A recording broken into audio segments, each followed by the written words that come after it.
ಎಲ್ಲರಿಗೂ ನಮಸ್ಕಾರ. ಟೌನರ್ಗೆ ಸ್ವಾಗತ. ಡ್ರೈವರ್ಸ್ ನೀವೇ ಹೇಗೆ ಆನ್ಬೋರ್ಡ್ ಮಾಡಿಕೊಳ್ಳುವುದಂತ ಈ ಒಂದು ವಿಡಿಯೋದಲ್ಲಿ ನೋಡೋಣ. ಮೊದಲನೇದಾಗಿ ಪ್ಲೇ ಸ್ಟೋರ್ ಅನ್ನ ಓಪನ್ ಮಾಡಿ. ಸರ್ಚ್ ಬಟನ್ ಮೇಲೆ ಕ್ಲಿಕ್ ಮಾಡಿ. ಸರ್ಚ್ ಬಟನ್ ನಲ್ಲಿ TOWNER ಸರ್ಚ್ ಮಾಡಿದ ನಂತರ ಕೆಳಗಡೆ ಟೌನರ್ ಟ್ಯಾಕ್ಸಿ ಡ್ರೈವರ್ ಆ್ಯಪ್ ಅದರ ಮೇಲೆ ಕ್ಲಿಕ್ ಮಾಡಿ. ಕ್ಲಿಕ್ ಮಾಡಿದ ನಂತರ ಟೌನರ್ ಟ್ಯಾಕ್ಸಿ ಬಿಸ್ನೆಸ್ ಇನ್ಸ್ಟಾಲ್ ಅನ್ನು ಮಾಡಿಕೊಳ್ಳಿ. ಇನ್ಸ್ಟಾಲ್ ಮಾಡ್ಕೊಳ್ಳೋದಕ್ಕೆ ಸ್ವಲ್ಪ ಟೈಮ್ ತಗೊಳ್ಳುತ್ತೆ. ಇನ್ಸ್ಟಾಲ್ ಆದ ನಂತರ ಓಪನ್ ಬಟನ್ ಮೇಲೆ ಕ್ಲಿಕ್ ಮಾಡಿ. ಸೆಂಡ್ ನೋಟಿಫಿಕೇಷನ್ಗಳನ್ನು ಅಲೋ ಕೊಡಿ. ಇದಾದ ನಂತರ ಲೊಕೇಶನ್ನ ಅಲೋ ಕೊಡಿ.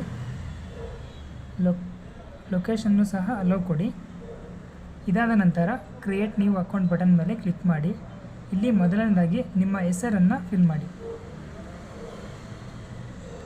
ಎರಡನೇದಾಗಿ ನಿಮ್ಮ ಮೊಬೈಲ್ ಸಂಖ್ಯೆಯನ್ನು ಎಂಟರ್ ಮಾಡಿ. ಇದಾದ ನಂತರ ನಿಮಗೆ ಇಷ್ಟವಾದ 4 ಅಂಕೆಯ ಪಾಸ್ವರ್ಡನ್ನು ನಮೂದಿಸಿ. ಇದಾದ ನಂತರ ಕಂಟ್ರಿಯನ್ನು ಸೆಲೆಕ್ಟ್ ಮಾಡಿ. ನಂತರ ಸ್ಟೇಟನ್ನು ಸೆಲೆಕ್ಟ್ ಮಾಡಿ.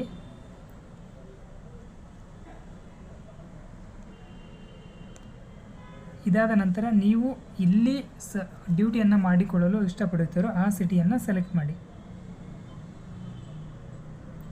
ಇದಾದ ನಂತರ ಕೆಳಗಡೆ ಒಂದು ರೆಫರಲ್ ಕೋಡ್, ನಿಮ್ಮ ಸ್ನೇಹಿತರು ಯಾರಾದರೂ ನಿಮಗೆ ರೆಫರ್ ಮಾಡಿದರೆ ಕೋಡ್ ಸಿಗುತ್ತೆ, ಅದನ್ನು ಅಪ್ಲೈ ಮಾಡಿ. ಇಲ್ಲದಿದ್ದರೆ ಅದನ್ನು ಹಂಗೆ ಬಿಟ್ಟು ರಿಜಿಸ್ಟರ್ ಬಟನ್ ಮೇಲೆ ಕ್ಲಿಕ್ ಮಾಡಿ. ಇದಾದ ನಂತರ ನಮೂದಿಸಿದ ನಂಬರ್ಗೆ 4 ಡಿಜಿಟ್ OTP ಬರುತ್ತೆ, ಅದನ್ನು ಎಂಟರ್ ಮಾಡಿ. ಇದಾದ ನಂತರ ಸಬ್ಮಿಟ್ ಬಟನ್ ಮೇಲೆ ಕ್ಲಿಕ್ ಮಾಡಿ.